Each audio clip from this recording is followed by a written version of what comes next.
जिस तरीके से सरकार ये बिल लेकर आई है, राधिका जी आ रहा हूं, ये बिल मुसलमानों के फलाह बुद्धि के लिए नहीं है, ये मुसलमानों की संपत्तियों को छीनने के लिए बिल लेकर आई है सरकार। और अपने अडानी अंबानी को बिल 76 साल में इन्होंने जो भाटी जी वाली, एक सेकंड, कितनी कंट्रोल एक एक करके नहीं, लेकिन मेरे को इसका जवाब दीजिए ना, जो इन्होंने कहा।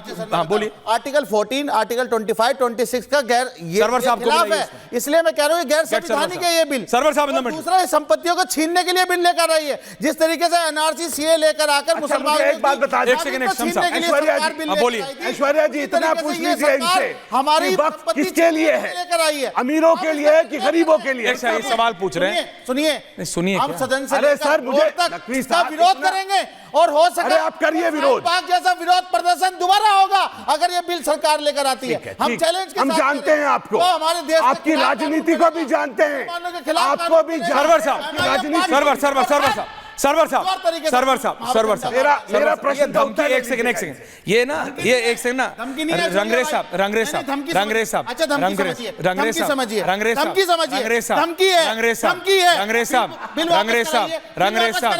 धमकी वापस हो जाएगी। हिम्मत है तो करवा लो, हिम्मत है तो हिम्मत है सरकार में, तो रोक लेना हमको, रोक लेना, फिर सरकारों के खिलाफ नहीं जाया जाता।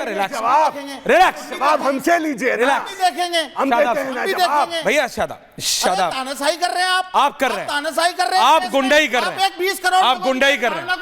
कौन कर रहा है? ये सरकार क्या चाहती है? ये सरकार हमारी संपत्ति छीनना चाहती है, हमारे अधिकार छीनना चाहती है। ये मुस्लिम विरोधी सरकार है, दलित विरोधी सरकार है। मेरा उत्तर ले, सरवर साहब एक मिनट, सरवर साहब एक सेकंड, वक्त किसके लिए है? ये पूछ रहा हूं, वक्त किसके लिए? एक सेकंड, क्यों हो जाए, क्यों हो जाए? क्योंकि आपकी असलियत रख देते हैं। अमीरों के लिए है कि गरीबों के लिए?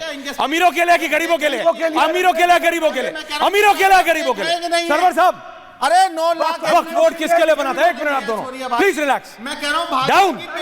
सरवर शर्मा, पहले झगड़ा तुमसे डायरेक्शन नहीं हो रहा। Sarwar cut me down please. Sham साहब, रंगरेज उन पर बात नहीं हो रही। रंगरेज जी प्लीज। सरवर साहब और उधर Radhika ji and Rohit please, thank you. आप लोग बिल्कुल आउट ऑफ कंट्रोल हो जाते हैं बस। रंगरेज जी, इन तीनों को लाइए। सरवर साहब, ये वक्फ बोर्ड, इतना तो मैं पढ़ चुका हूं। धन्यवाद ऐश्वर्या जी। हाँ बोलिए, भाटी जी को बुलाइए मेरी जगह। बोलिए सरवर साहब। एक सेकंड शम साहब, बोलिए। जहां से आपने भाटी जी से सवाल किया था और भाटी जी ने जहां बात अपनी पूरी की थी, मैं वहां से चलना चाहता हूं। देखिए, 2-3 बातें हैं, कन्फ्यूज़न वाकई बना हुआ है और दोनों तरफ बना हुआ है, मुस्लिम समाज में भी और नॉन मुस्लिमों के बीच भी। एक तो जो संशोधन हो रहा है इस पर जब जेपीसी बना दी गई और जेपीसी में टोटल 31 लोग हैं जो लोकसभा और राज्यसभा के हैं, और 21 लोकसभा के मेंबर में 7 भाजपा के हैं, 14 नॉन बीजेपी हैं। लोकसभा के 10 सदस्यों में 4 भाजपा के हैं, 6 नॉन बीजेपी हैं। कुल मिलाकर 20 जो है गैर भाजपाई हैं 31 में।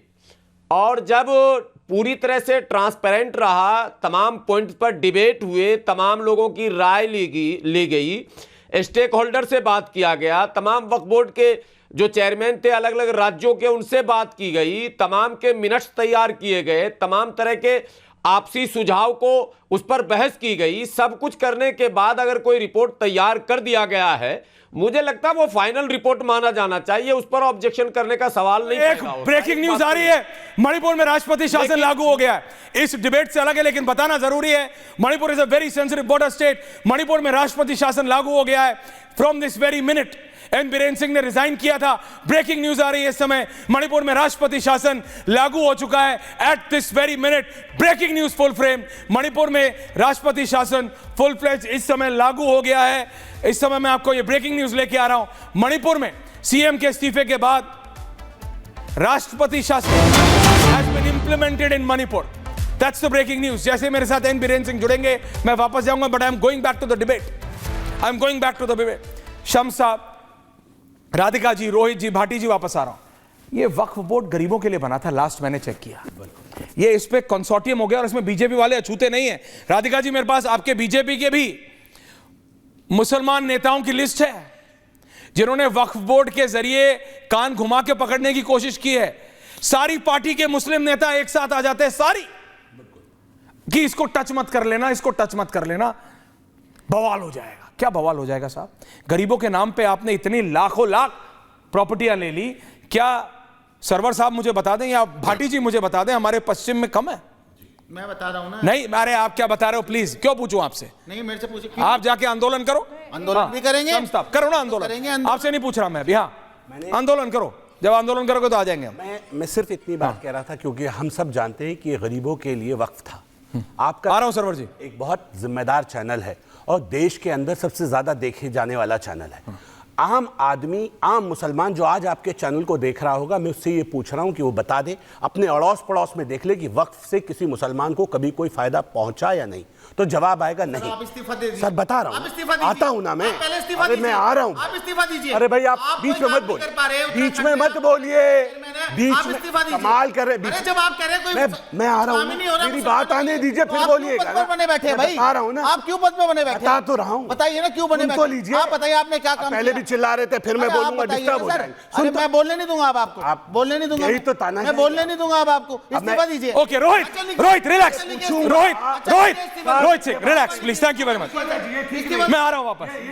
अरे तो आप उनको कर रहे तो वो आपको कर रहे। रोहित प्लीज रिलैक्स, मेरे पास टाइम कम है, रिलैक्स। रोहित आ रहा हूं, शम्स जी वापस आ रहा हूं। रोहित, अरे वो तो मैं पहले बोल चुका। रोहित फिर डाउन भाई, डायरेक्ट जी। रोहित जी, क्या जी, बोलिए ना, टाइम में नहीं है मेरे पास अभी, कम है टाइम। अल्पसंख्यक, पिछड़ा, दलित, वंचित, आदिवासी और आर्थिक आधार पर विपन्न वर्ग के लोगों का विरोधी विपक्ष देश की सम्मानित जनता को दिग्भ्रमित करने का षड्यंत्र रच रहा है। हम वक़्फ़ के सवाल पर विपक्ष में बैठे नेताओं से पूछना चाहते हैं कि इस देश के हिंदू मठ मंदिरों पर जब सरकार का अधिग्रहण है, उस पर तो कभी कांग्रेस पार्टी और विपक्ष में बैठे सम्मानित नेताओं ने चूं तक कसने का काम नहीं किया। दूसरी बात, तिरुपति देवस्थानम जैसे अत्यंत प्रतिष्ठित मंदिर में नॉन हिंदू अगर ट्रस्टी रहे तो कभी भी हिंदू पक्ष को कोई आपत्ति नहीं हुई। तो आज वक़्फ़ के ऊपर अगर सरकार कोई बिल ला रही है तो उसमें विपक्ष के पेट में दर्द क्यों हो रहा है? विपक्ष में बैठे सभी लोग डॉक्टर भीमराव अंबेडकर की नीतियों के विरोधी हैं। इनको न संविधान से मतलब है, न संविधान के किसी प्रावधान से मतलब है। धर्म के आधार पर तुष्टीकरण फैलाकर अपनी बुझी हुई राजनीतिक लौ को जलाने का प्रयास करने वाली विपक्षी राजनीति। ओके रोहित, आज टाइम कम है रोहित जी। भाटी जी, दिल्ली का चुनाव, एक मिनट नहीं, मिनट है नहीं रोहित अभी मेरे पास। भाटी जी प्रमाणित कर, रोहित अभी टाइम नहीं है। ने भी दिल्ली में, रोहित अभी टाइम नहीं है, please understand. Bhati ji 30 second. Bhati ji, Radhika ji आ रहा हूं। सवाल मुझसे पूछा था कि जो लोग पार्लियामेंट की जमीन पर दावा कर रहे हैं, कुंभ की जमीन पर दावा कर रहे हैं, एयरपोर्ट की जमीन पर दावा कर रहे हैं, वो हास्यास्पद नहीं है? तो हम कब समर्थन कर रहे हैं उनका? हाँ तो बोलो ना। आपने सवाल तो पूछ लिया लेकिन मुझे जवाब देने का मौका नहीं दिया। तो हम बिल्कुल ऐसी बातों का कतई समर्थन नहीं करते। दूसरी बात, इस तरह के विवाद प्रॉपर्टी पे होते हैं। देखिए यहाँ नोएडा में जहाँ हम बैठ के डिबेट कर रहे हैं, किसानों के पुराने घरों पर 3500 मुकदमे चल रहे हैं। नोएडा अथॉरिटी कहती है कि ये हमारी जमीन है, एक्वायर जमीन है, कागजों में उन्होंने एक्वायर कर ली, मौके पर मकान बना हुआ, उसमें परिवार रह रहा है, किसान मुकदमे लड़ रहे हैं बेचारे हाई कोर्ट तक। तो ये प्रॉपर्टी के मुकदमे चलते रहते हैं, विवाद चलते रहते हैं। इसका मतलब ये नहीं है राधिका खेड़ा ये कह रहे हैं प्रॉपर्टी के विवाद चलते रहते हैं, इनके लिए आम बात है। Radhika ji ending comments, music on. देखिए इसीलिए यहाँ पे देखिए यहाँ पे ये कहा गया था कि हिंदू क्यों है उसके अंदर, इसीलिए है क्योंकि जब आप 1500 साल पुराने हिंदू मंदिर पे अपना दावा करेंगे जो इस्लाम से भी पुराना है, तो हिंदू रिप्रेजेंटेशन होना जरूरी है कि हिंदू का हक ना छीने। जब आप रेलवे बोर्ड की प्रॉपर्टी पे अपना मालिकाना हक जाहिर करेंगे तो उसमें इक्वल रिप्रेजेंटेशन होनी चाहिए ताकि आप लोग कुछ गड़बड़ी ना कर सके। और मुझे बताइए कौन से हिंदू धर्म में कहीं पर भी पैसा ऐसा लेके राजनीति के लिए इस्तेमाल किया जाता है, या फिर हिंदू किसी भी मंदिर के किसी ट्रस्ट ने या किसी ने रेलवे की प्रॉपर्टी पे या किसी गांव पे अपना हक डाला हो या किसी गुरुद्वारे पे अपना हक डाला हो? आप लोगों ने तो गुरुद्वारों को भी नहीं छोड़ा, मंदिरों को नहीं छोड़ा, तो इक्वल रिप्रेजेंटेशन क्यों नहीं होनी चाहिए? जब आप सरकारी संसाधन यूज कर सकते हैं तो सवाल जवाब। मैं सिर्फ इतना कह रहा हूं, देखिए इस देश में दंगे होंगे नहीं, मुसलमान बहुत समझदार है। नेता चाहे इधर वाले हो या उधर वाले, Shams down please, thank you very much. 60-40, नेता चाहे इधर वाले हो या फिर उधर वाले, जनता बहुत समझदार है। और जनता समझती है जब किसी चीज़ को बंद रखा जाता है ना कि नहीं नहीं नहीं नहीं नहीं इसको देखना नहीं, इसको देखना नहीं, कुछ हो जाएगा, तो सबको समझ आता है उसमें क्या हो रहा है गड़बड़, सबको पता है। बहुत बहुत धन्यवाद आप सबका पूछता भारत में। Thank you very much. Thank you.